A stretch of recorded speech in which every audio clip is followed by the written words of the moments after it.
the device edge, and the cyber-physical system is in transition right now.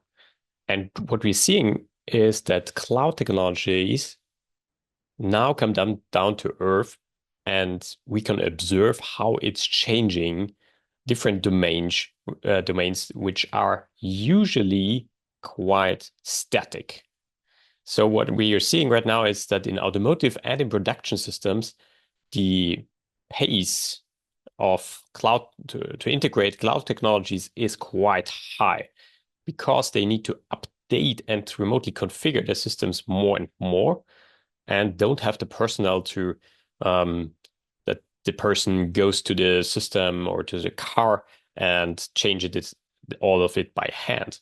So what we are seeing, for example, in the automotive world is the centralization of software from these metal boxes on the left top corner, which is usually the electronic control unit hosting different software components like your seat heating, your reverse camera, your automatic steering, and some of the functions are centralized in one place, the high performance computer, which is usually just an ARM platform hosting Linux processes and virtual machines in parallel.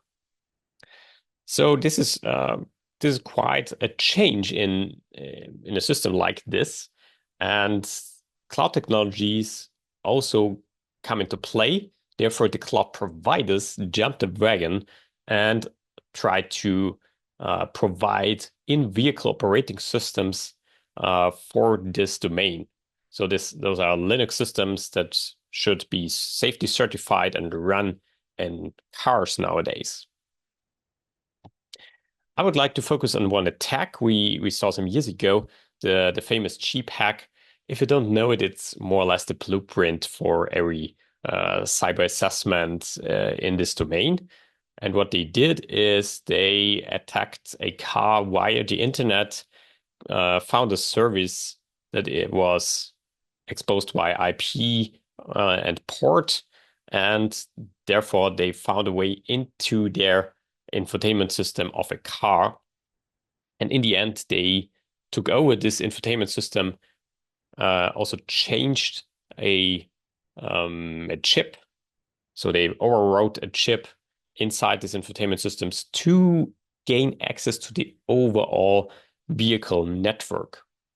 So the information is flowing back and forth to steer your car, to change gear, to change the lights, and so on. And therefore, they were able to fully control the vehicle. So there are two areas we want to focus our attention, and one is the internal bus systems that are used to, for example, overwrite and update and patch systems inside the whole PCB, the printed circuit board, so your hardware. And the second part is the injection of messages into this vehicle network. And all we want to do is to do this with eBPF, because we already have containers, we already have Linux, and therefore, how can we influence it? And to get an understanding of this in-vehicle network, it's a big network of many components, and therefore you need to have a way to communicate, and that's the CAN bus. It's just like IP, but a different way, right? It's a different protocol and different electrical way to transmit information, which has some safety considerations and priority in mind. But for us to break it down, we just have an ID, what we transmit, and a data, and that's what we're working with. Of course, there's more to it, but from a starting point, we can use this, and in the Linux system, it's represented already as interface. So you will have a CAN 0 interface, like your Ethernet 0 interface, if you use CAN and a CAN driver. So every time a process wants to write to this bus, there is already a socket implementation for that. So you can right to this CAN 0 interface, and this is then routed to the driver, and the driver talks to the CAN transceiver, so the hardware that's actually forming the signals on the bus. And in the end, you have an electrical signal that's interpreted by your car and, for example, opens the door or starts the engine or changes the lights or steers the car. So how can we, for example, prevent injection attacks? We saw usually a bus is quite hard to protect. So if we focus on a container with a specific software, we could add to the network stack an eBPF program. So we attach it at a specific point. For example, here we attach it in the processing of this information in the XDP hook. So we hook it, and every time a packet gets received, it's calling the program for that. And therefore, we can write the behavior. To show this as example here, you see that the CAN bus on the left is transmitting information. You see all the different messages and IDs back and forth. And as you load the program, this eBPF program, the bus goes silent.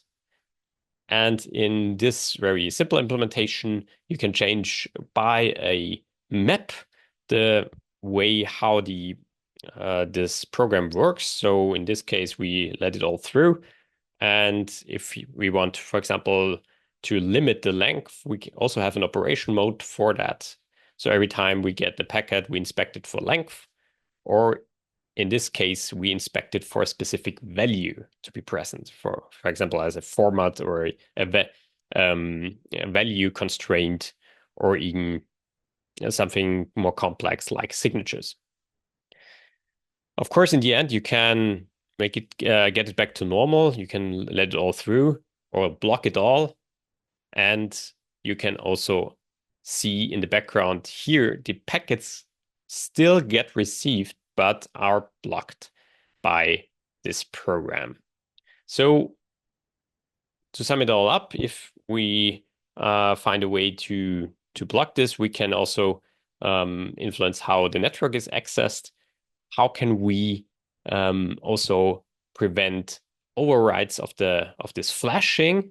And usually flashing in IoT systems are used by the SPI bus, which usually talks to a flash chip, right?